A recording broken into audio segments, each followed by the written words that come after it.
right now, you're in for a treat. It's time for the main event. All right, thank you very much.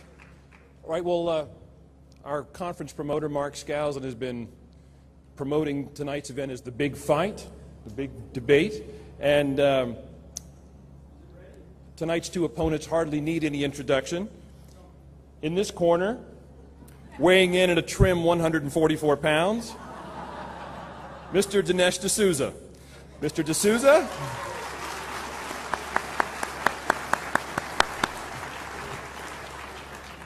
is the Robert and Karen Rishwain Fellow at the Hoover Institution at Stanford University and the author of many best-selling books, including What's So Great About Christianity. And in this corner, weighing in at a brawny 172 pounds, is Mr. Christopher Hitchens.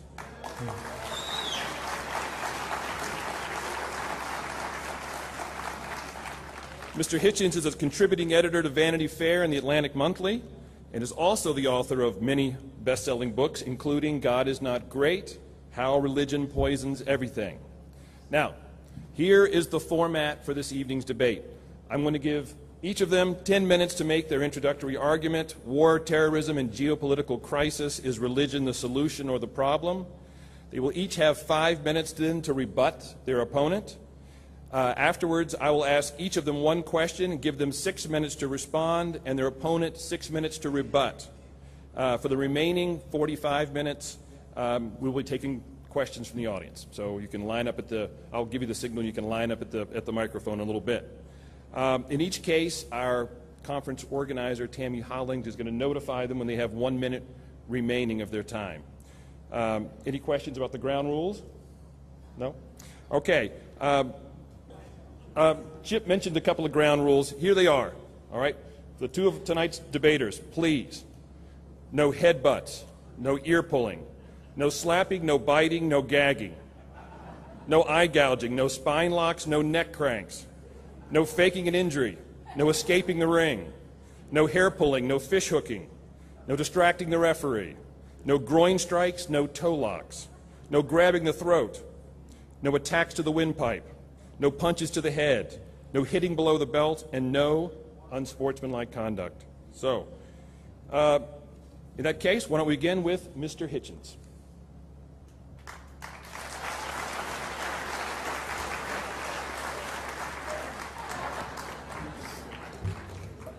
Sorry, I wasn't ready. I thought I was going to go second.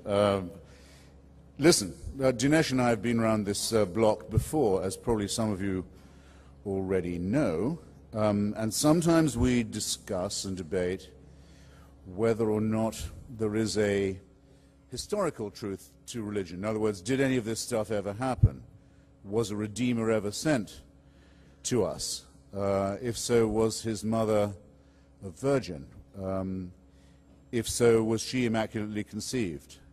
If so, what took so long? Questions of this kind that are not at all without their importance and their validity. And sometimes we discuss what you might call the metaphysical truth of it. Is there redemption to be had in this way? Is it conceivable as you stand at Las Vegas airport tomorrow, perhaps, and watch people go by and play the game that I play, and imagine which primate, what kind of primate would they be if they were covered in fur? Would this be an orangutan? Would that be a gorilla? Would that be a mandrill, and so on? And so you can always tell. And then say, yes, but if that one there had made the right propitiations, had gone to the right prayer meetings, had made the right offertories, had sworn to the right oaths, that one would have eternal life, and the others would not. And see if you can make yourself believe any of that for a second. That would be a very good debate. And we've had that debate too, and we expect to have it many times in the future. Today, we're only discussing, and we've only got time to discuss one thing, which is our third and fallback debate. Does this stuff, even if it's all bullshit, even if it's all made up, even if it's all entirely man-invented, does it at least make people behave better? It may not be true. It may indeed be completely false. It may be fabricated, but does it have a moral effect? Does it make people treat each other more kindly? Okay? That goes nowhere near the metaphysical and the moral truth of the matter. In other words, as Lady Bracknell is supposed to have said, I don't care what people do, as long as they don't in the street and frighten the horses. And if a good preaching will stop them doing that, then so much the better for preachments. So we look around today's world, and I've got now not very many minutes left, and I'll tell you why I don't think there's any evidence at all, to make us believe that true or false religion is better in times of crisis, war, terrorism, famine, and so forth. And I'll start self-critically, if I may. There was a time when, as a secularist, atheist, socialist, I was not a close friend, but a bit of a friend of Robert Mugabe. He was then the leader of a guerrilla movement in what was then southern Rhodesia, a British-ruled white settler colony in South Central Africa, had been part of the Central African Federation. He was trying to lead a movement to overthrow white settler colonial rule. I was somewhat on his side. I used to go and interview him. I would introduce him to other journalists. I would write articles that I somewhat blush to remember now in his favor. And I know why I was doing it. I know what I was doing. But you can perhaps picture, having read the papers recently, the embarrassment I would now be feeling at having recommended this guy. And I was looking at the records and the reports from Zimbabwe, as it's now called. Have been doing this all year. I feel I'm obliged to do it. I've been back a few times too, and seeing how absolutely hellish he's made the life of his people. And I was looking at the record of the Bishop of Bulawayo, the second city of Zimbabwe after Harare, the Catholic bishop, Pius Nkube, who had made a very brave stand against Robert Mugabe, who is, as you know, himself a very believing Catholic, and who has twice been allowed into Europe, in spite of the European Union's ban on his presence on European soil, because the Vatican keeps on inviting and allowing Robert Mugabe to come to Western Europe, in spite of the obviously insanitary consequences of his being allowed out of his cage. And Pius Nkube, the Roman Catholic Bishop of Bulawayo, having made a very brave moral and physical resistance to this ghastly dictatorship, was recently framed up in an affair with his housekeeper. By saying he was framed up, I don't mean to say he wasn't having an affair with his housekeeper. Some of you may be relieved to know that his housekeeper was female. It's nice to have a heterosexual scandal in the Roman Catholic Church every now and then. And I dare say he didn't have to be tempted all that much. I mean to say the frame-up was the videoing of it by Robert Mugabe's secret police, the transmission of this on prime time on Zimbabwe TV, the ghastliness of the way in which this setup was conducted. And Pius Nkube goes. The Vatican says, that's it. You're no longer the Roman Catholic Archbishop of Bulawayo. You have to go. You've gone too far. Robert Mugabe, the communicant, the daily Catholic communicant who thanks God for his electoral victory, which you may have seen recently, celebrated so warmly by his people, has not been forbidden the sacraments, hasn't been excommunicated, Now, Pius Nkube, the Bishop of Bulawayo, had an affair with his housekeeper. Robert Mugabe has subjected his entire country to torture, famine, theft, expropriation, death, death squads, and the rest. But it seems to me there's nothing he can do to get himself outside the church. He'd probably have to recommend condoms or abortions at the rate he's going, before anything would be said about him, any condemnation would be thundered from the pulpit. Now, I ask you, what does this make one conclude about whether or not religion, in its organized or informal shape, has the propensity to make people behave better or otherwise? And you will notice, I hope, that I've picked as my counterexample a Catholic bishop, and I've picked as my first example someone who, when I first knew him, I believed to be a secularist. So I hope you won't think I've picked a soft or easy target. Let me move on a little, just since we're doing a tour d'horizon of our troubled globe at present. Not everyone notices this, but I do.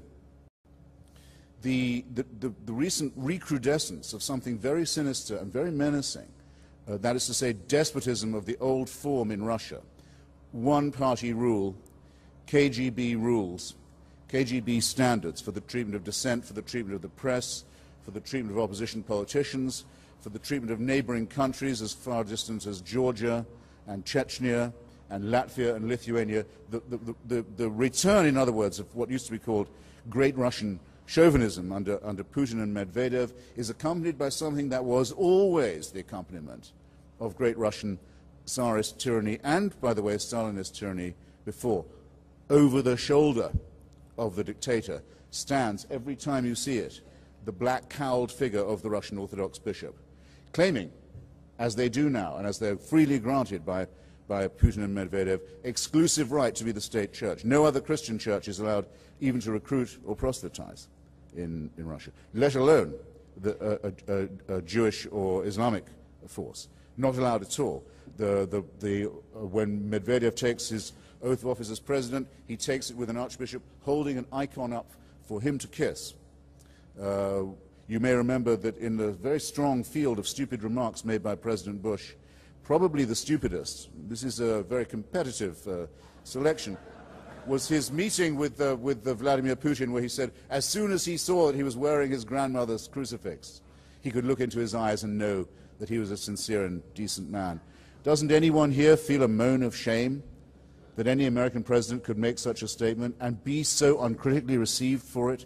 Because to use the word faith is always to use the word as if it was a positive.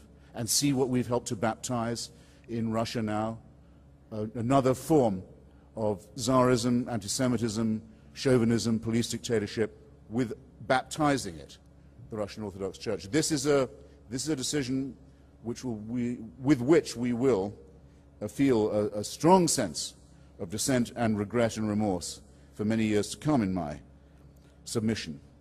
And it's impossible to imagine this new form of Russian tyranny without this Christian carapace overlaid upon it.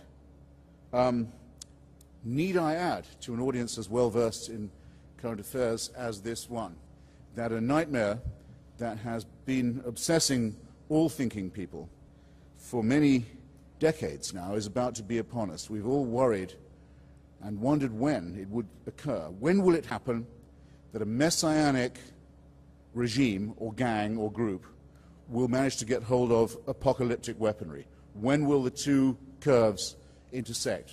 When will those who think that the end of the world is coming get weaponry that can make that happen? Well, it is about to happen in Iran, in Persia. You can wave all you like, darling, I can't see it. How many minutes is that? 1 minute.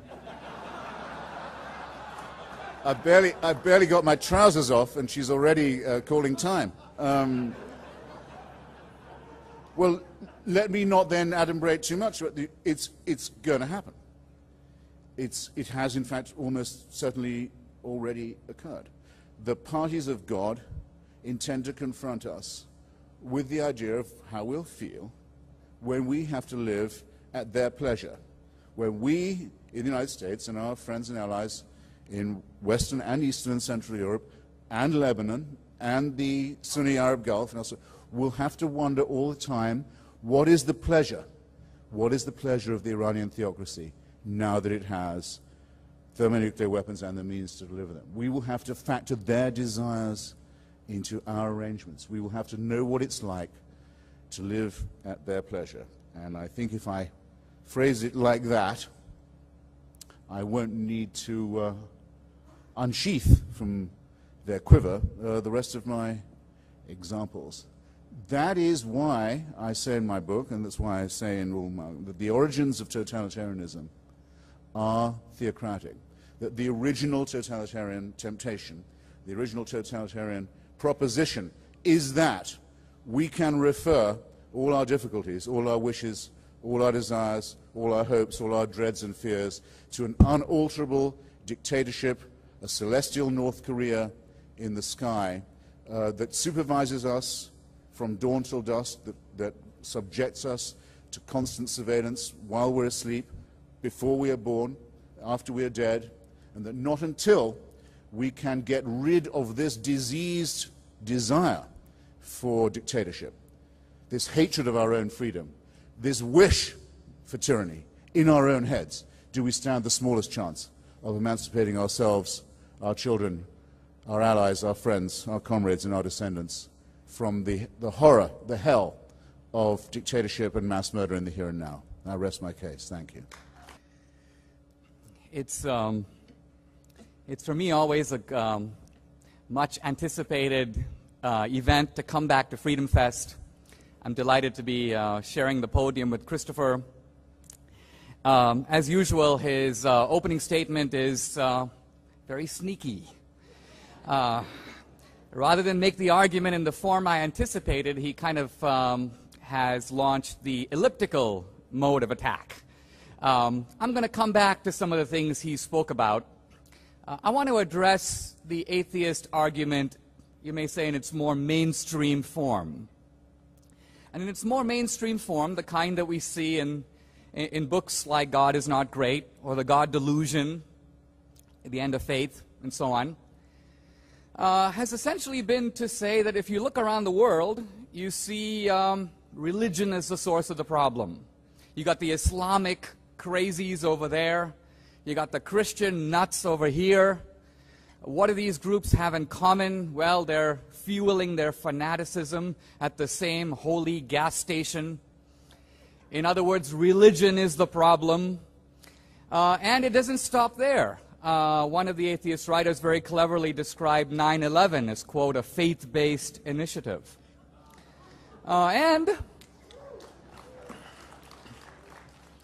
you see, I'm following here the principles of the just war. Rather than gouge the opponent, I state his argument very eloquently, even causing my opponents to applaud. Then I gracefully knock them down. Well, to return to the point at hand. The argument goes on. Look around the world. What's the source of tension, conflict, division, violence? The Israelis and the Palestinians are fighting over religion. The Shia and the Sunni in Iraq. The Catholics and the Protestants in Northern Ireland. And history tells crusades, the Inquisition, the religious wars, the witch trials. So, the argument goes, a reasonable person would conclude that we'd be a lot better off if we got God out of it, if we had a secular society. It would be a more reasonable, more scientific, more peaceful, more decent society. This is the argument I want to take on. In other words, the new atheism not at its weak point, but in some ways at its strong point. And like a lot of arguments that at the end of the day I want to argue is bogus or specious, it does contain an element of truth. When I speak on the university campus, I often tell students, when you hear an argument that's flawed, always ask what is the grain of truth in it. Because if it didn't have a grain of truth, no one would believe it. So there is a molecule of truth in what Christopher is arguing. It is true that the Islamic radicals do what they do in the name of God. But here is where the bogus analogies set in. There is an effort here, for example, to equate Islamic radicalism over there with, say, Christianity. Now, first of all, let's ask in a very reasonable way, who is the Christian bin Laden? Where is the Christian Al-Qaeda? Where is the Christian Hamas or Hezbollah? Where is the Christian country today, run along the lines of Khomeini's Iran? I don't know if you saw Christiane Amanpour's special, God's Warriors, which attempted to make this sort of analogy between Islam and Christianity. You know, the first day was Islam, and so we heard about 9/11, the Bali bombing, the London bombing, the Madrid bombing, and so on. But when it came to Christianity, it was something more like this. Here is Christiane Amanpour in the hills of Montana. Outside a trailer sits an 80-year-old man in a rocking chair. He wants to blow up the world. He's the Christian bin Laden. True, he doesn't have a dollar to his name, but be very afraid of this guy. So this is what I'm getting at.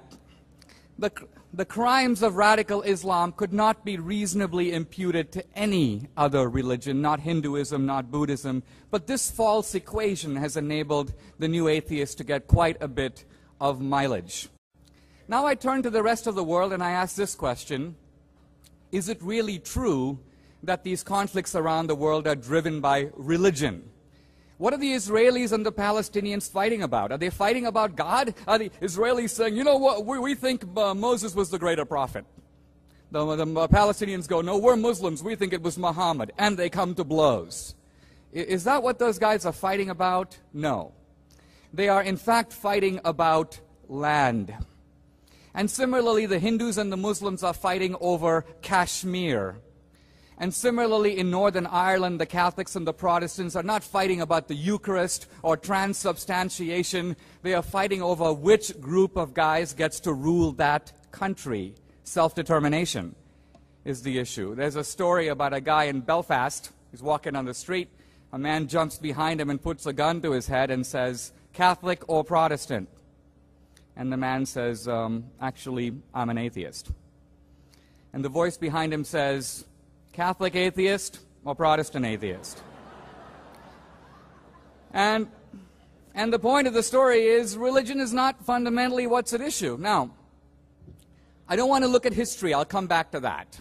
But I do want to say that while we hear a lot of incredible crocodile tears about the crimes of religion, crimes, by the way, that are often in the very ancient past, the Crusades 1,000 years ago, the Inquisition 500 years ago. If you read Henry Kamen's multi-volume study of the Inquisition, he's the leading living scholar of the subject, he points out that the Spanish Inquisition, over a period of 350 years, killed approximately 2,000 people. 2,000 people, 350 years. I'm not a math major, but it works out to about 6 guys a year. Not exactly a world historical crime by any standard. By contrast, not only the crimes of Christianity, but even the crimes of Islam pale when you consider the crimes of atheist regimes committed not in the ancient past, but in living memory in our lifetime, and they are still going on. Incidentally, I'm not just talking about Stalin in Russia or Mao in China or even the Nazi regime in Germany. Junior League atheists like Pol Pot. He doesn't make it into the top category normally. He's not even mentioned. Well, in Indochina, in the space of 3 years, he and his Khmer Rouge regime managed to kill about 2 million people. So what I'm getting at is that when you do any kind of a reasonable comparison, and by reasonable comparison, I mean if you want to hold the people who are acting in the name of God responsible for what they do in the name of God, in other words, if religion must take the blame for the crimes inflicted in the name of religion, let's be consistent and blame atheism for the crimes inflicted in the name of creating the atheist utopia and the secular paradise liberated from the shackles of traditional religion and traditional morality. So I want to make the argument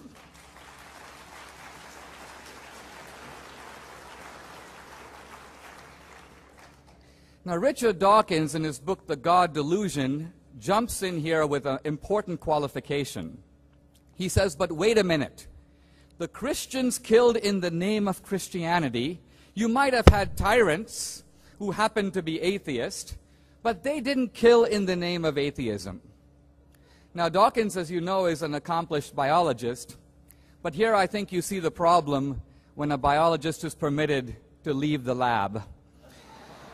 In other words, here is a guy with evidently no understanding of history.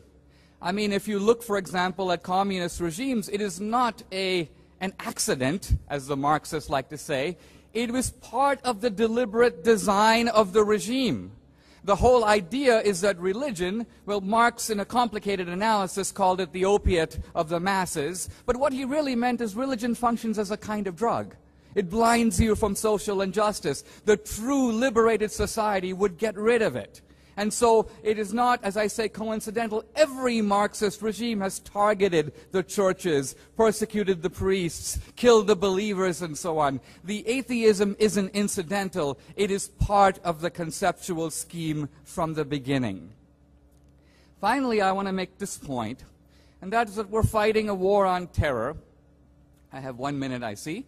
We're fighting a war on terror, and I ask this question. what is the best way to fight it effectively? I think this is an area where Christopher Hitchens and I are in agreement, which is to say that our mode of communication with the radical Muslims should not be in the form of a pleasant conversation and shared cocktails, but rather in the form of live ammunition. So where is the fortitude to take on radical Islam coming from? Is it going to come from secular Europe? Or is it going to come from a more muscular and a more religious United States? The Europeans so far have proved, well, let me just say that the Swedes recently upgraded their terror alert from run to hide. So Hitchens, I think, is about the only pugnacious secularist we have.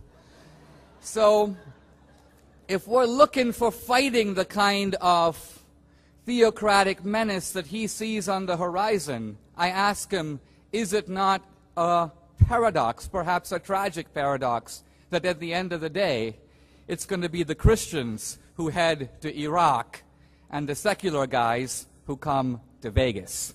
Thank you very much.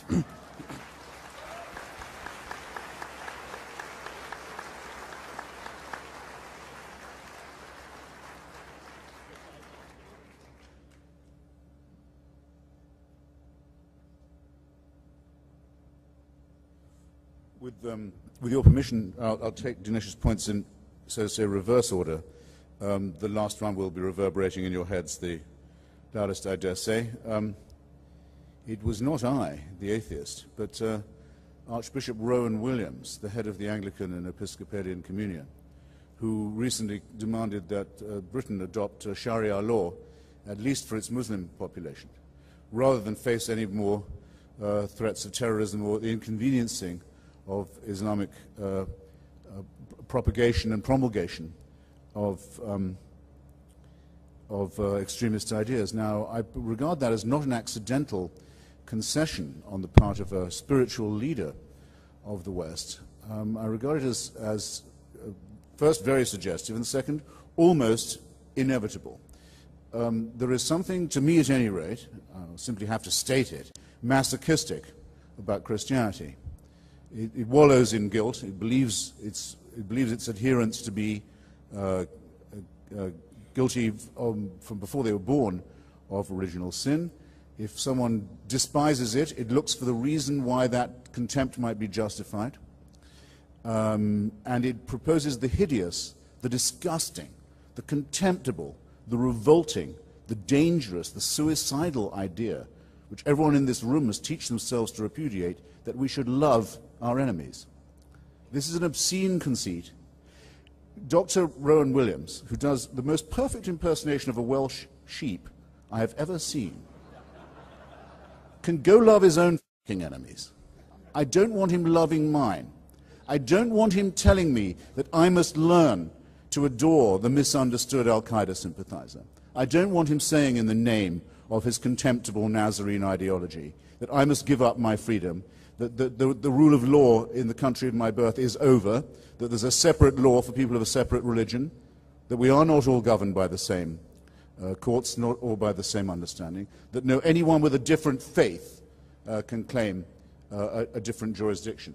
That is moral and political and cultural suicide, and not to call it Christian would be to miss the point.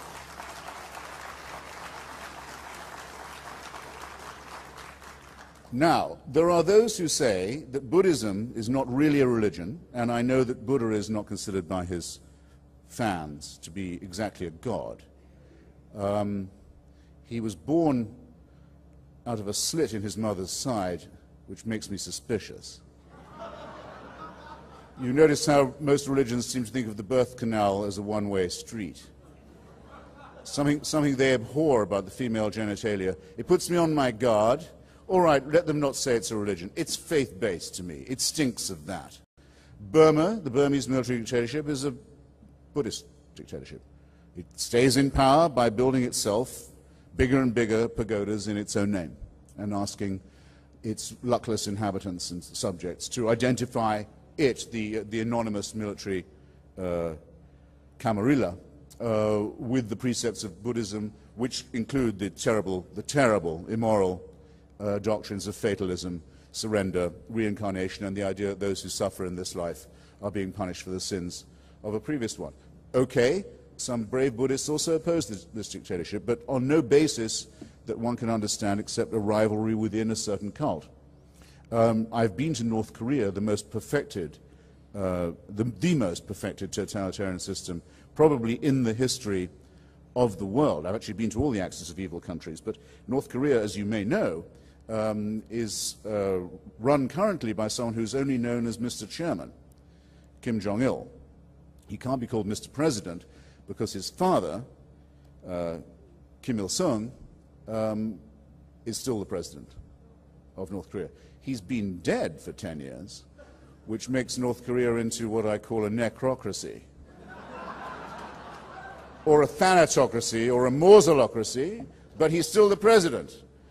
Kim Jong-il is only head of the party and the army, not of the state. You notice this, and he's considered to be a reincarnation of his father. You notice this leaves North Korea one short of a trinity. This is not an atheist state. It's the most worshipful and religious country I have ever seen. When I was young, I used to wonder, when they told me what hell was like, I could believe it. When they told me what heaven was like, eternal praise. You get to sing the praises of God forever, every day, all the time, round the clock, forever. Not just for the rest of your life, forever. That's heaven. Sounds like hell to me, but I still couldn't actually imagine it. Now I've been to North Korea, I've seen it happen. That is your only right. Your only right as a North Korean is to sing the praises of the eternal, thankful, beautiful, brilliant leader for all time. Don't let Dinesh or anyone else fool you by saying that that is secularism. I've got a minute, right? Well, then let me squander it with just some vulgar knockabout. You might not have thought this election, this our great republic, the United States, was being fought to a very, very high standard from the start, and nor it was. But if you've noticed, every one of the cheapest and nastiest moments in this campaign, from both sides of those seeking not just the nomination but the presidency, has been inflicted upon us by a clergyman. All the low moments in this are the greatest secular, constitutional republic, the only country on earth with a secular constitution, the only one that has a constitution that doesn't mention the word God, anyway, by design, has been subjected to a consistent attempt to degrade the political process by people who prove that anything is permissible to any thug, any bore, any demagogue, any racist, any creep who can get the word reverend put in front of his name. Whether it's Jeremiah Wright or Hagee or my favorite, the Reverend Rod Parsley. Sounds like a P.G. Woodhouse character on a bad day. One of McCain's advisors who says that the mission of the United States is to have a holy war with Islam. In other words, don't, as we have been up till now, don't confine your apprehension, ladies and gentlemen, of this threat to in partibus infidelium, to those countries far away on the horizon and far out of our immediate ken, where barbarism and superstition reigns. Bear in mind that this nonsense, this idiocy, this evil, this wickedness is coming soon to a place near you too, and get ready to resist it while you still can. Thank you. Perhaps I'll begin by talking a little bit about the Archbishop Rowan Williams and Sharia. Somebody asked me the other day on a campus, what do you think should happen to him, the Archbishop? And I said, well, I think he should be horsewhipped. And the student said, but didn't Christ say you should turn the other cheek? And I said, yes, but the Archbishop Rowan Williams wants Sharia. Let's give it to him. So here, my point is this. If you actually look at what Rowan Williams was arguing, he was actually not saying that in the imitation of Christ, let's extend a forgiving hand and a welcoming hand to the Muslims. Rather, he was making an argument drawn from secular liberal multiculturalism. He was saying something not very different than you'd hear today on a university campus from a sociologist at the University of Massachusetts at Amherst who has never set foot in a synagogue or church, but who would argue something like this. Because the West no longer believes in Christianity, we now believe in nothing.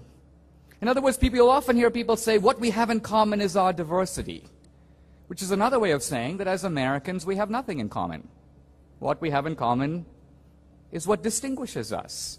And since that is the case, the only rational rule is to give everybody equal access to the public square. And that includes the secular guy, but it includes the believer. And if it includes both, surely it cannot exclude the Muslim.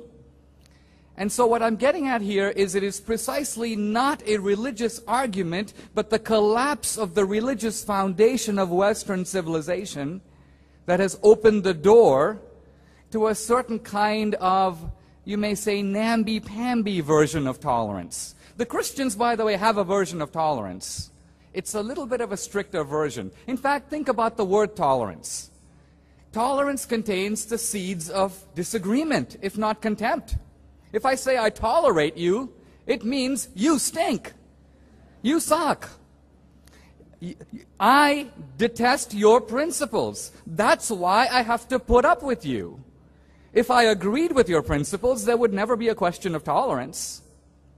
So what we have now is a subtle shift from, you might say, Christian tolerance, which retains the idea of identity and truth, and secular liberal tolerance, which dispenses with it. Now let me talk a little bit about totalitarianism. I want to read you a line from the atheist Daniel Dennett in his book Breaking the Spell, is looking at this issue of religion and atheism. And he says this debate is getting a little bit too far out. Let's establish some clear rules. And the clear rule he establishes is the one drawn from the Bible, by their fruits ye shall know them. Now I'm going to quote Dennett. He says, it is true that religious fanatics are rarely, if ever, inspired or guided by the deepest and best tenets in those religions. And then he says this, so what? Al-Qaeda and Hamas terrorism is still Islam's responsibility, and abortion clinic bombing is still Christianity's responsibility. Here's what he's saying. The ordinary Muslim doesn't get to say, I'm a peace-loving guy because of really bad things that are being done in the name of Islam. He or she bears some of the responsibility for that. And similarly, the ordinary peace-loving Christian has got to answer to some degree for the Inquisition and the Crusades and so on. Fair enough. If that's the standard, it's got to be applied equitably. What we have here is Christopher Hitchens essentially attempting a kind of, you may say, very stylish sleight of hand. He's basically saying, let's blame religion for the crimes of religion, and then let's take all the things done by atheist regimes in the name of atheism and also blame them on religion. Because after all, isn't it true that when you look at these atheist regimes, they kind of sort of resemble theocratic regimes? So what we're getting here ultimately, I think, is a dodge.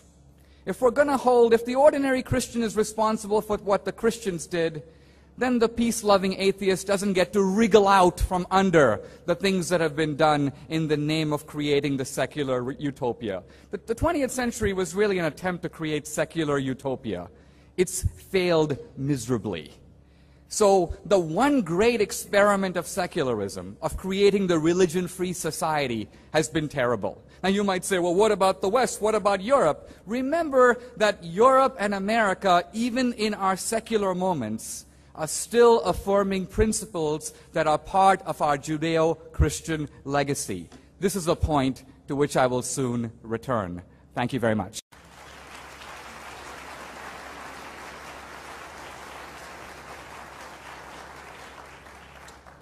Okay, well, I'm going to ask one question and give Dinesh a chance to answer it, and then Christopher a chance to rebut his remarks, and then we're going to go ahead and open up the floor to questions after that.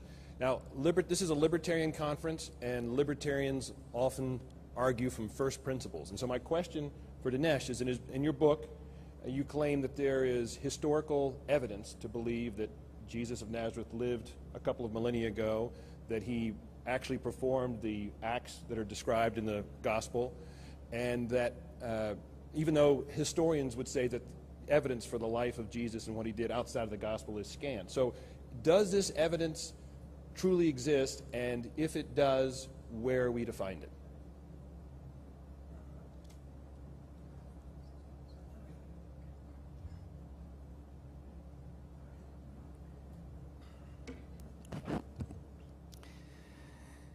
To me, one of the really interesting aspects of this religious debate is that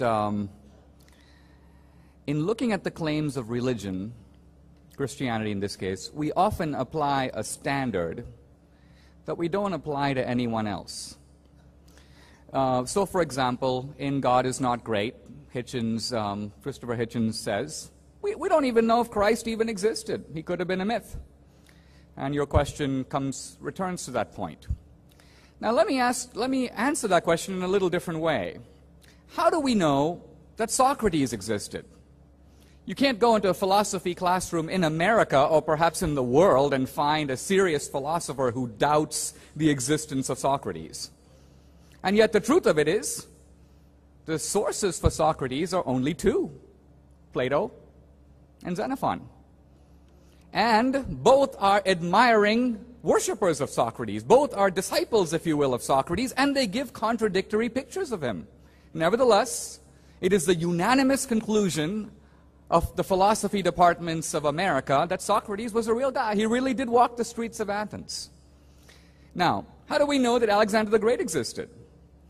My point is, when you look at the sources for the ancient world, in almost every case they are extremely scanty.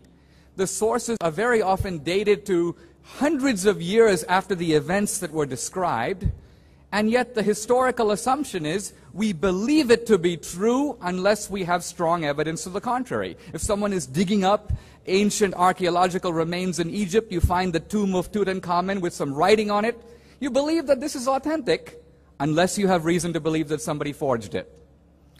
Only when it comes to Christianity, by the way, when you look at the gospel manuscripts, they are multiple. There are actually hundreds and hundreds of the reliability and authenticity of biblical manuscripts is far greater than any other document in the ancient world. The sources for the historicity of Christ are not limited to the four Gospels. There are Jewish sources, Josephus. There are Greek sources. There are Roman sources. At one point, Tacitus, no admirer of Christianity, says there's a big hubbub going on somewhere in the outskirts of the empire. This crazy guy named Christus is causing the ruckus. Fortunately, the guy was crucified before he caused too much trouble. I'm saying this is the kind of evidence that in any other case would be, without a blink, accepted as legitimate. But because it is Christianity, the academic prejudice kicks in, the bar is lifted, and a different standard or compass is being applied. Notice I'm making no argument based on the Bible or Revelation. I'm simply calling for an even-handed application of scholarly and historical evidence. Now I'll consider very briefly the resurrection, which is the central miracle of Christianity. Here's the interesting historical fact. Christ is crucified. That's not so strongly argued about. Christ is buried, put in a tomb, and a stone is supposedly put in front of the tomb, and Roman guards are guarding it. Now, for 300 years or more, in the early Christian polemics between the Christians and the Jews asserted that the disciples stole the body. The disciples came and took Jesus' body. Interestingly, the Jews didn't say Christ was not crucified. They didn't say that the tomb wasn't empty. They admitted those things, but they claimed that the disciples must have somehow conned the Roman guards or rolled the stone away and stolen the body. Anyway, here's the point I want to get at. You've got these early disciples, and by the biblical accounts themselves, Christ is dead. They are dejected, feeling kind of low, you might say. And then something happens. Something rather weird happens, and this group of ragtag guys, relatively uneducated, and a relatively small group, suddenly becomes convinced that they have actually seen Christ. Not one or two guys, but many. And at one point, Paul refers to 500 witnesses, many of whom are still alive, although some, he says, have passed away. He's writing, by the way, within the 30 to 40 years after Christ. In other words, at a time when many people, if they disagreed with him, could have stood up and contested his account. Here's the point I'm getting at. These Christians then launched the largest conversion wave ever known to history. The only competition would perhaps be the spread of Islam in the desert 700 years later.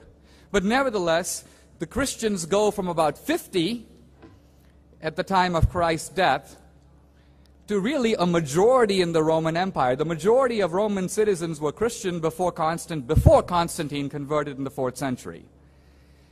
Now you might say, well, maybe they just believed a lie. But then you've got to remember that the Romans put many of these people to death for what they believed, raising an interesting question. Someone can believe a lie, or even wish for a lie, but why would someone die for a lie? Now you might say, well, the Muslims do. They want the 72 virgins in heaven. They're dying for a lie, but they don't know it's a lie. They're going to wake up in heaven and say, wait a minute, it's hot in here. But the point here is we're not talking about people expecting an unknown future reward. We're talking about people who would be dying for something they know not to be true. If one guy does it, he could be crazy. But when hundreds, thousands of people do it, it's a little bit like the debate about UFOs. People say, well, I can bring you 10 guys who say they saw UFOs. Well, you bring me 95% of human beings on the planet who saw UFOs, and I'll be looking for them myself. In other words, we live in a world where the vast majority of people not only believe in God, but claim to have some experience of Him. We're supposed to be libertarians, champions of realism, the real world, practical, empirical, valuing human experience. Is it really our position that the vast, vast majority of the world's people who we want to trust with freedom to use their money well and to organize their lives, but they are so deluded, these same people, that they are all living in the fantasy of something that simply doesn't exist? Why would such people not be better governed by some kind of a wise man who knows better? Freedom presumes that people are good judges of the validity of their own experience, that people are fairly reasonable about whether something is going to improve their life or not. That's why you trust them with their own money. That's why you trust them to meet and assemble and vote the way they do. So I'm arguing here that libertarianism at its deep level is based, I wouldn't say just on a Christian assumption, but I would say on the assumption that, on certain assumptions that we often ignore because they are underground. We are standing, if you will, on a political hill. We need to look at the ground below us. This idea that if I swing my fist, I should stop at your jaw. Why? If we are Darwinian primates, why? Show me someone in the animal kingdom that does that. I debated recently with Peter Singer about animal rights, and I told him the problem with animal rights is we can't get animals to respect animal rights.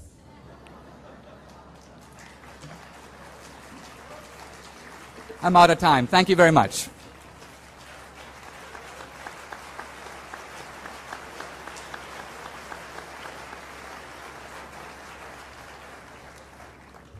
That was terrible, Dinesh.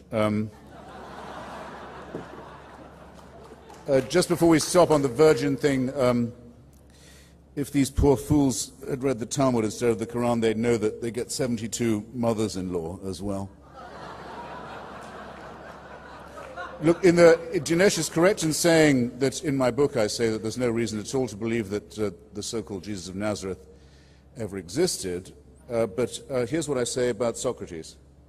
The original collision between our reasoning faculties and any form of organized faith, this is my book, though it must have occurred before in the minds of many, is probably exemplified in the trial of Socrates in 399 BC.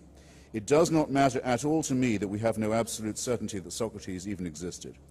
The records of his life and his words are second-hand, almost but not quite as much as are the books of the Jewish and Christian Bible and the hadiths of Islam. Philosophy, however, has no need of such demonstrations, because it does not deal in revealed wisdom. Now, as it happens, we do have some very good descriptions of the life of Socrates that make his existence to me plausible, but it doesn't matter to me at all whether he was real or not. What matters is that someone advanced his method of reasoning, his testing of evidence against experience, his commitment to a certain kind of dialectical honesty, and that if it hadn't been him, it would have been someone else. So that's what's precious to me. And that he never said, you've got to believe in everything I say, or go to hell or heaven. Because, and here's why you've got to agree with me, because my mother never went to bed with anybody. And that proves the truth of what I say. Or by the way, I must have looked very dead when they took me down from the cross, but I didn't die. And that proves my point. I'm willing to grant it all. I'm willing to grant the Immaculate Conception first, then the virgin birth, then the resurrection, and the Annunciation and the Assumption. I'm willing to grant all of it. It doesn't prove the truth of the proposition that you should take no thought for the morrow. The central doctrine of Jesus of Nazareth, take no thought for the morrow. No investment, no thrift, no care for your children, that you should abandon your family, not worry about construction, about investment, about anything. Just follow me. A ridiculous and immoral proposition that, as C.S. Lewis so cleverly, and I must say for him, very honestly puts it, means that the man must either have been a maniac, a sick man, an evil man, or he must have believed that the world was coming immediately to an end, and that he was commanded to announce this fact to the deluded Bronze Age inhabitants of Palestine. Because if he didn't believe that, and if he didn't believe he was divinely mandated, then his words would not have been inaccurate or false, they would have been wicked.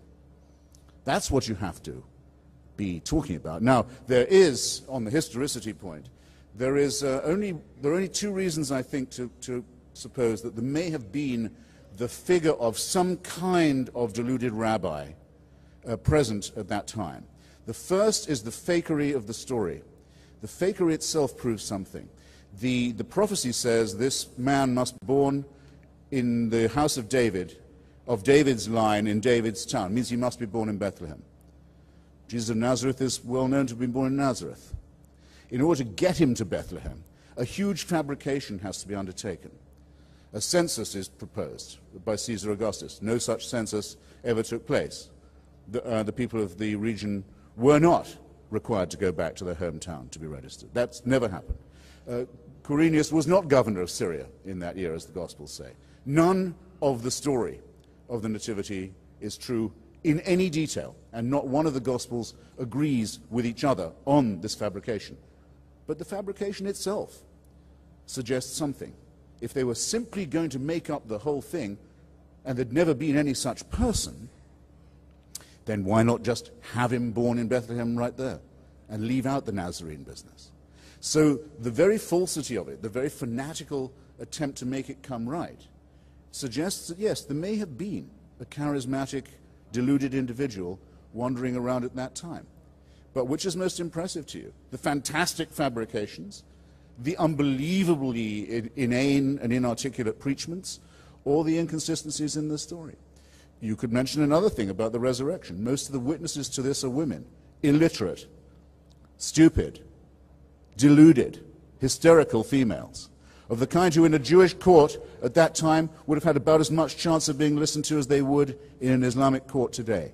What religion that wants its fabrication to be believed is going to say, you've got to believe it, because we have some illiterate, hysterical girls who said they saw this? No, it's impressive to me. It's impressive to me that the evidence is so thin, and is so hysterical, and is so feeble, and is so obviously, strenuously cobbled together, because it suggests that something was going on. There was some character. And I don't want to, therefore, to profane those who think that no, that there must have been something, and say, no, there was nothing. This is not a whole cloth fabrication, but it is a very human and very intelligible and very pitiable, I think, practice of fraud that may have worked on stupefied peasants in the greater Jerusalem area, but should really have no power to influence anyone in this room, whereas the noble methods and words and systems by which Socrates reasoned will continue to illuminate our path for as long as we care about the only real gift we have, which is our independent intelligence. Now, I think that'll do for now, but if you want to ask me, yes, I've run out of time, but if you would care just to look at the chapter I've written about the discovery, the concession now, by every Israeli archaeologist, by the whole school now of Israeli archaeology, that the entire story of the Exodus, the captivity, the wandering, the conquest of Canaan, and the rest of it, is also a complete fabrication. You will see a perfect collision between the two things that do allow us to make progress as scholars and intellectuals, the weighing of evidence against interest.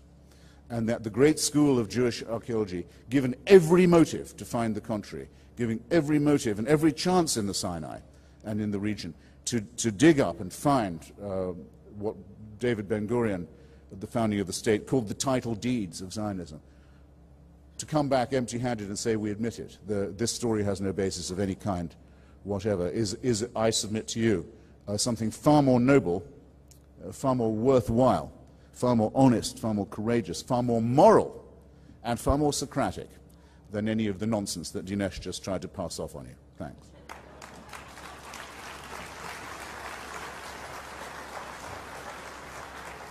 All right. Dinesh has asked for 2 minutes to rebut Christopher, so then Christopher, I'll give you 2 minutes to rebut Dinesh, and then we'll go straight to questions.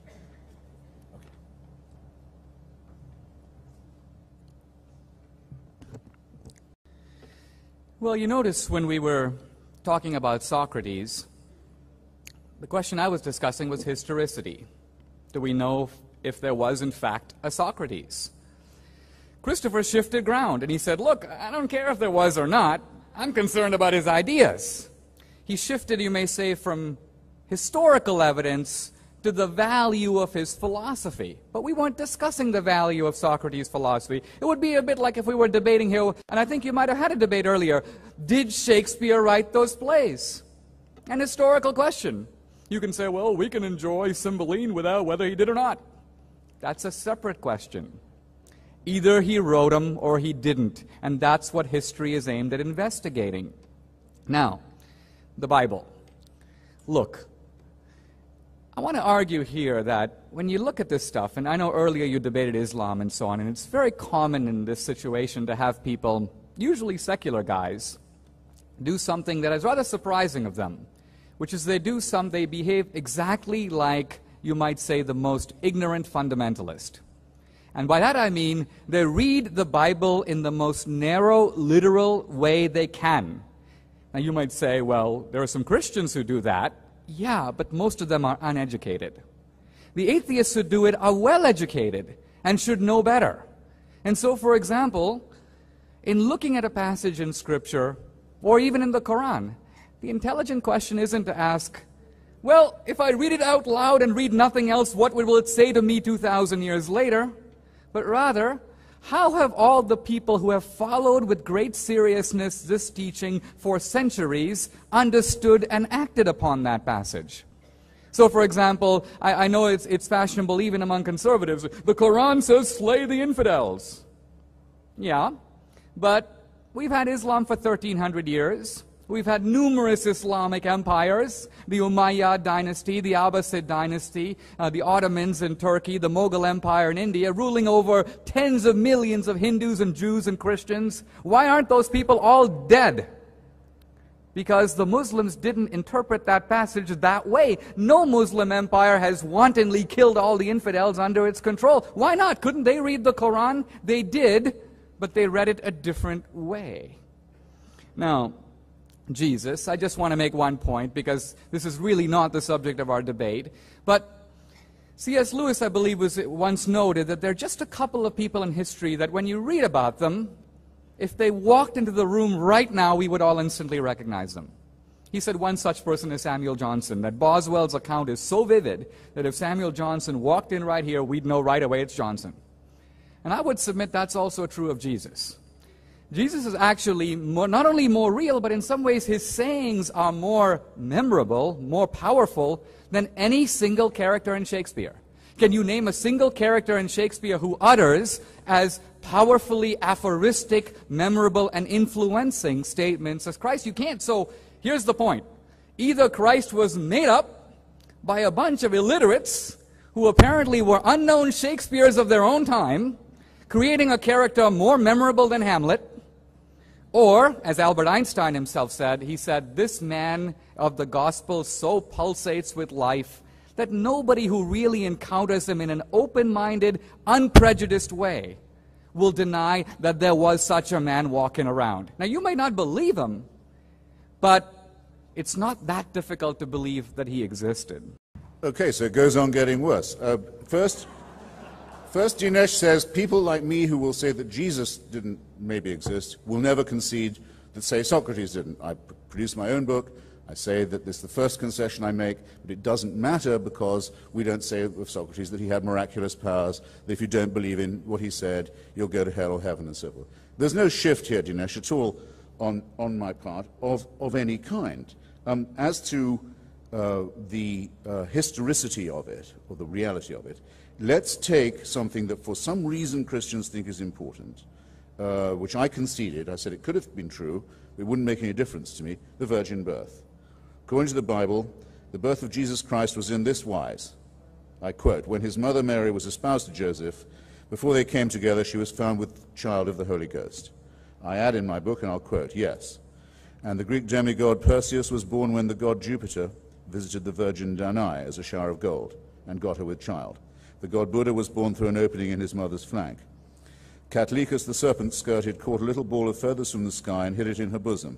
And the Aztec god Huitzilopochtli was thus conceived. The virgin Nana took a pomegranate from the tree watered by the blood of the slain Agdestris and laid it in her bosom and gave birth to the god Attis. The virgin daughter of a Mongol king awoke one night and found herself bathed in a great light, which caused her to give birth to Genghis Khan. Krishna was born of the virgin Devaka. Horus was born of the virgin Isis. Mercury was born of the virgin Maya. Romulus was born of the virgin Rhea Silvia.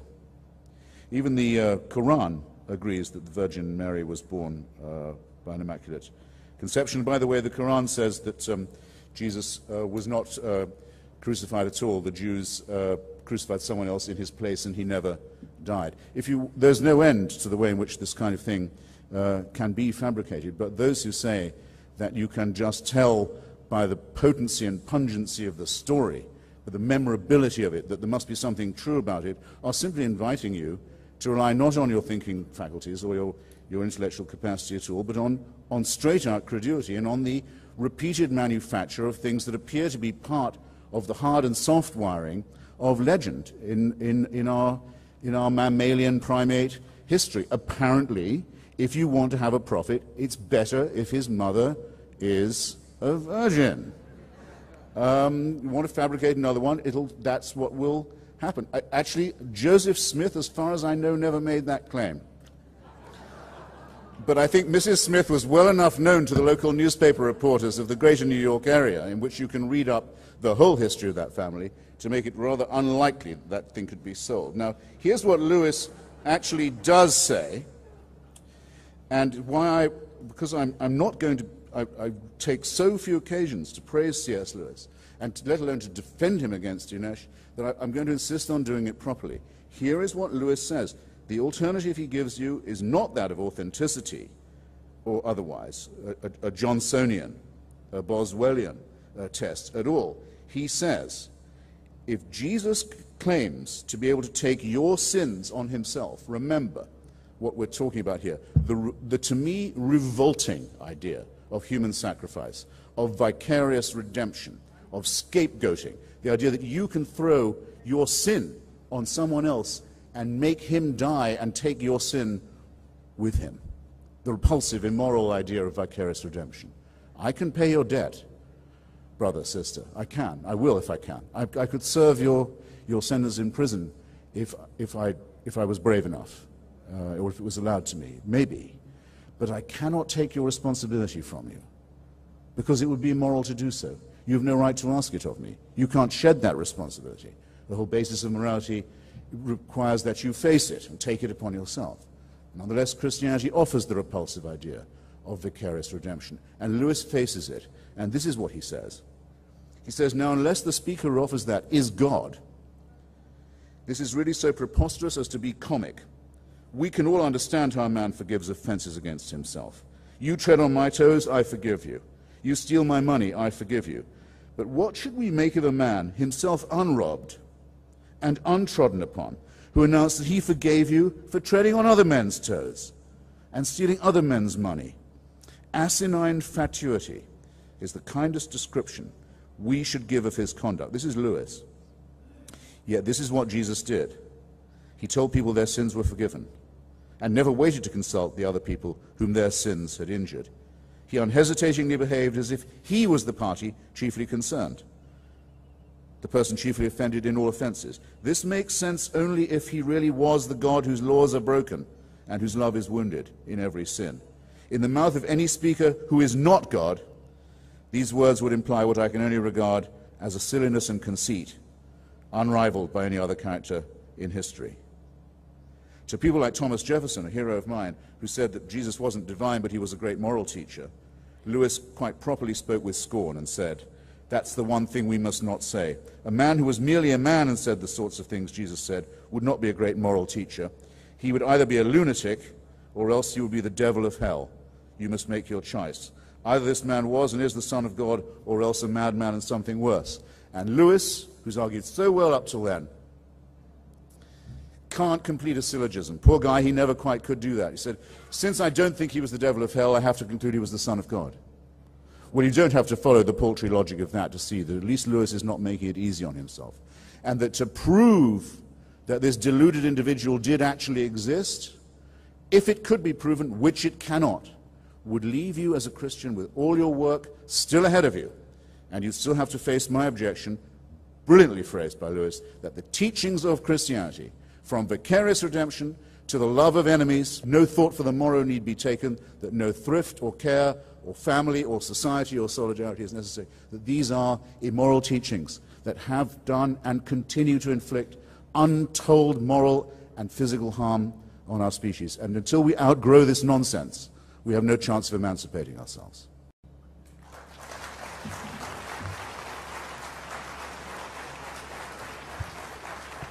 Okay.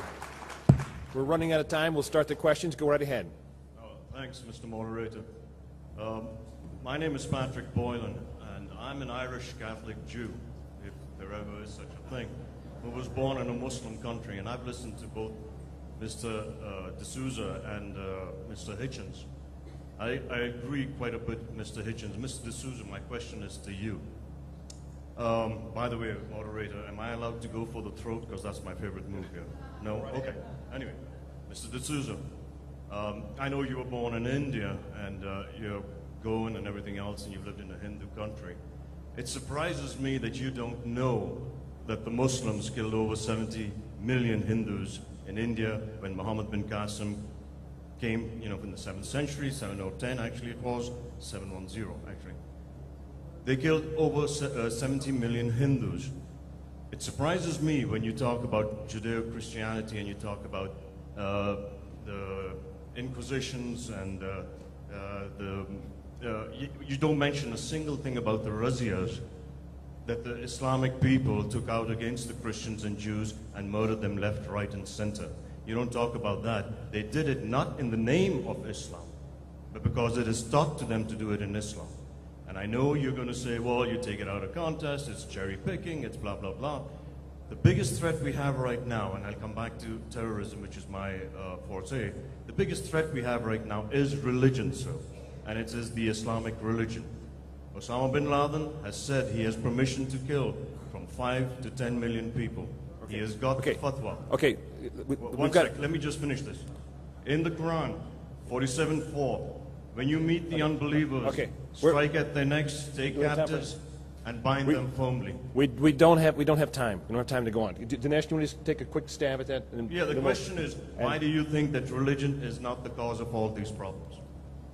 Especially as far as Islam is concerned. Do you mind if I ask you a question? Sure, go ahead. How many people were killed by the Roman Empire? What's that got to do with Muslims killing all the Hindus in India? I thought you would be confused because No, I'm not confused. we have had I know a number of empires through history. Most of them have left an ocean of blood and a mountain of bodies. I'm sure when Genghis Khan stormed across the plains of Asia, he wasn't handing out bowls of Mongolian beef. And yet, as far as I know, he didn't do it in the name of religion, did he? So the question we have to ask is not, did the Muslims do this? But in what way were the Islamic empires radically different from other empires of other religions or even secular empires that have littered our sad world? I don't see any fundamental difference of behavior. In fact, in some respects, Islamic empires were more tolerant than other empires. That's a lie, sir. Excuse me? That is a lie, and you know it. Okay, no. Sir, okay, no, we can't get into that. All right, let's go on to the next question. Well, can I? Yeah, okay. All right, go ahead, Christopher. Maybe the question wasn't brief, but first, Dinesh is quite right in saying that many Muslim empires have been, especially the late Ottoman and to some extent the Abbasid caliphates, were models of tolerance compared to many Christian and non-religious empires. So you should withdraw your opprobrious suggestion that he was being untruthful there. I don't personally think the body count is the thing that decides this. I wish, for example, that the Roman Empire had succeeded in putting down the Jewish rebellion in Palestine. I think we'd all be very much better off if the Jewish zealots had been obliterated and their horrible monotheism and its intolerance prevented from mutating into Christianity. I think the only chance for civilization in Palestine at that time was a continuation of what Alexander the Great, who by the way is a figure in history, had brought to the area, a kind of Hellenism which was actually extremely attractive to many Jews and remains the model for secular and reform Judaism. That's what I happen to think. I don't think all imperialisms are totalitarian. What I think I hope I've tried to carry this point, and I'll just seize this chance to underline it again. Never mind the body count, think of the principle. The principle of monotheistic religion is totalitarian to begin with. It says that you must submit to an authority that cannot be challenged, that owns you body and soul, that can watch you while you sleep and after you're dead, that can convict you of thought crime for what you may do in your dreams, that abolishes the whole concept of human individuality, responsibility and autonomy, and forces you to love a dictator who you also fear.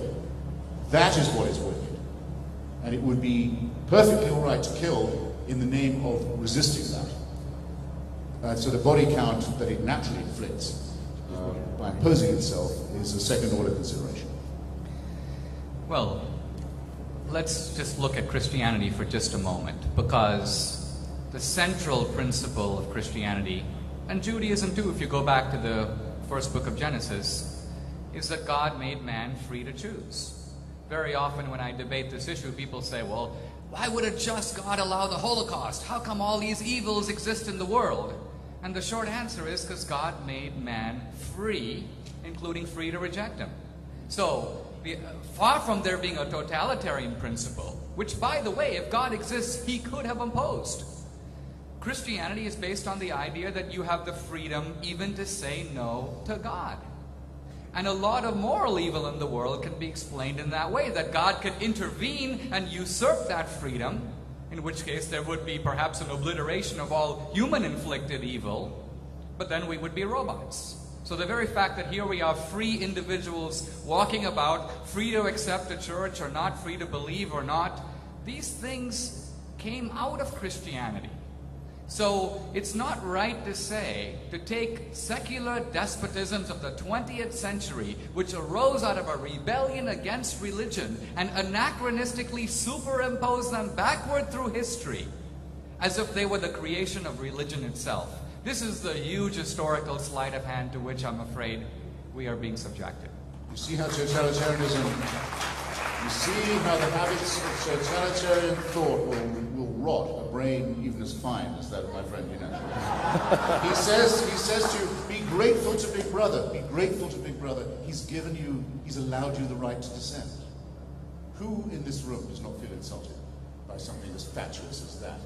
And by the way, whatever, and contemptible as that, by the way, whatever the definition of free will may be, and I say we have it because we have no choice but to have it, it is not something you can be given. If you tell me it's free will and you've been given it, you abolish the category in which you are dealing.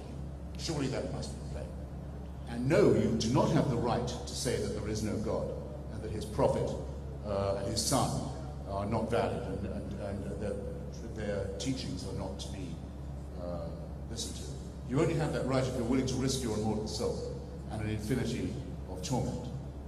And to say that this is a kindness is to be an abject person, sprawling at the feet of a man-made idol.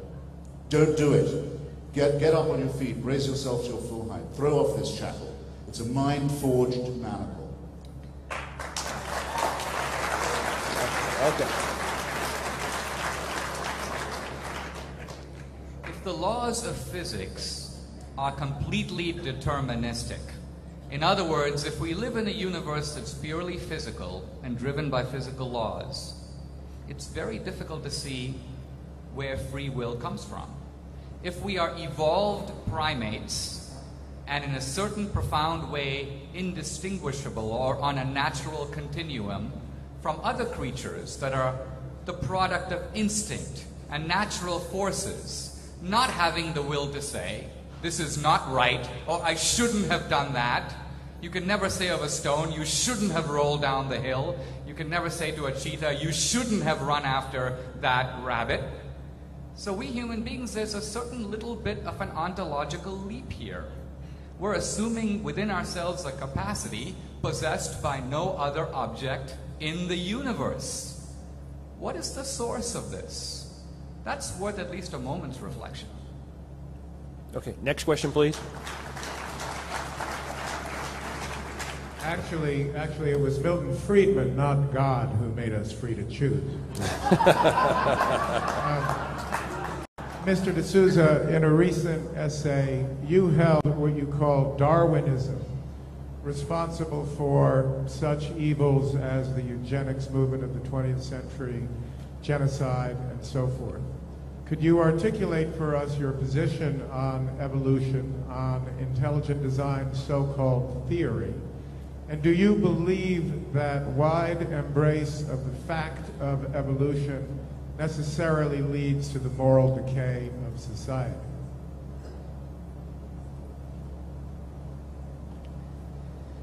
Well, my position is very simply this. I think that there is a lot of evidence for biological evolution. I defend the idea of evolution in my book. I distinguish the scientific facts about evolution with something I call metaphysical Darwinism. If you read Richard Dawkins and Daniel Dennett, you see that they're not just talking about the transition from life form A to life form B.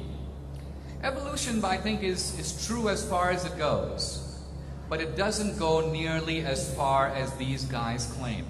To give you one simple example, at one point, Dawkins speculates on the possibility of the fact that we may live not in one universe, but in an infinity of universes. Then raising the question of how some universes survive. And he thinks that that could be by Darwinian evolution. In other words, natural competition among universes, in which some universes make it and others don't. Well, we are going a little far afield from what the biologists have been able to show on the ground and through the facts of physical science. When the evolutionist purports to explain everything from why men don't like to eat vegetables to why women like to ask for directions, simply by saying, hey, evolution explains it. At one point, in fact, you have contradictory explanations being given by the same set of facts. So at one point, to give you an example, Dawkins, he's talking about why the peacock likes to show its feathers. This would seem to be evolutionary, from an evolutionary point of view, a problem. Because in displaying the feathers, the peacock attracts predators that are more likely to eat the peacock. But Dawkins says, well, but maybe there is an evolutionary explanation. Maybe the peacock is trying to show off to Mrs. Peacock. So if the peacock has no feathers, hey, we can explain that by Darwin, because if it had feathers, the predator would eat it. But if the peacock has feathers, hey, Darwin comes in to explain that too, because it's a show-off mechanism to Mrs. Peacock. This is called using the same facts. You essentially have an unscientific application of Darwinism here, because there is no possibility of challenging or refuting such a theory. If a theory can be used to explain contradictory facts, and I cite Dawkins in my book saying, even if there was no evidence for evolution, we should still take it to be true. This kind of stuff, I think, would embarrass even a religious believer. Because even the religious believer doesn't say that even if God didn't exist, we should still believe in him. Even the religious believer can entertain the possibility that God may not exist, and in fact struggles with that many times.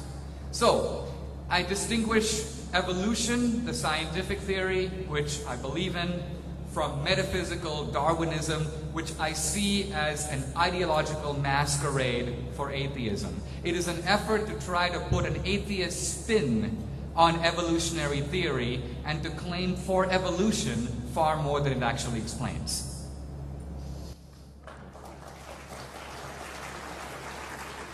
Next question, please. At first, this debate wasn't about whether religion was either, true or false, but whether it was a help or hindrance. So I'm wondering, why do you consider writings about not to lie, steal, and murder, and that you should be nice to other people and you should respect them bad? Who's your question for? Well, I mean, the first account that I know of, what we commonly call the Golden Rule, was do to others as you wish them to do to you, or rather, as it's sometimes phrased, was in fact phrased by the Babylonian rabbi Pastor in front of you. Though it has a huge element of tautology in it, it comes from the analects of Confucius. Some people say Confucianism is a religion, some say not. They say it's really ready. I would say it isn't. Certainly well predates any monotheism we know about.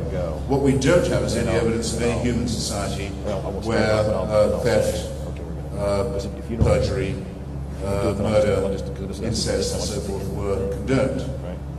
It seems very improbable that such a society would have survived to tell the tale.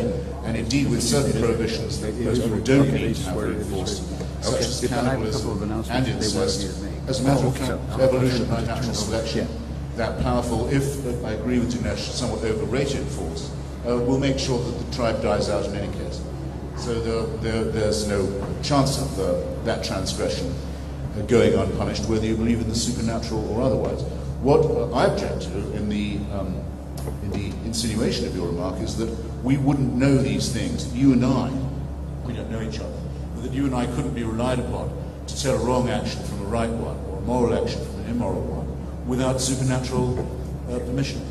I have no idea what makes you think that there's anything to that proposition, or why you'd want people to be so abject and so contemptible that without being told this by witch doctors, or instructed by the heavens, or by earthquakes or fires or floods, that they wouldn't be able to derive it from their own experience of human solidarity, which is certainly how I found it out, which requires no underpinning from priests, rabbis, or mullahs.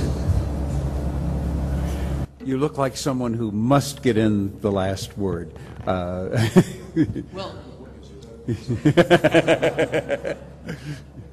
I think the argument about morality is not the fact that we couldn't be good without God.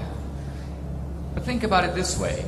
If moral rules are universal, then that is something very odd.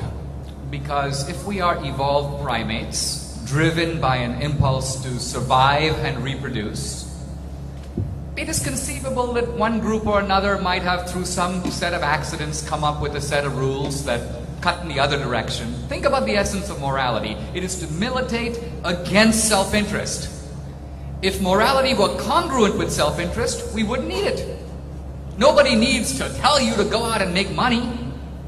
There's a natural drive telling you to do that. No one has to tell you to be powerful, to seek what you want. Morality is the voice that tells you against what you want to do. You're walking on the riverbank, you hear, help, help, help, I'm drowning. You're not a very good swimmer. Your natural instinct is to keep going. That guy is nothing to you. It's not your brother, it's not your wife, it's a stranger. But the little voice in your head turns on and says, you should try to help. At least put out a stick. Now what I ask is, where does this voice that has no Darwinian explanation whatsoever, call it the voice of pure altruism, it cannot be explained by reciprocal advantage or genetic kinship or any other of the elaborate theories. Animals do it. Animals do it. Well, if animals do it, that's interesting in its own right, but it doesn't mean that there's a Darwinian explanation that's been given. You've simply extended the problem further. Okay, with that, with that, we must, I'm sorry. Yes. Many other matters. Yeah. For the obvious reason, for the survival of the Okay. species. We must call this part of it to an end. I'm going to make a couple of requests. Let's give these gentlemen an incredible round of applause.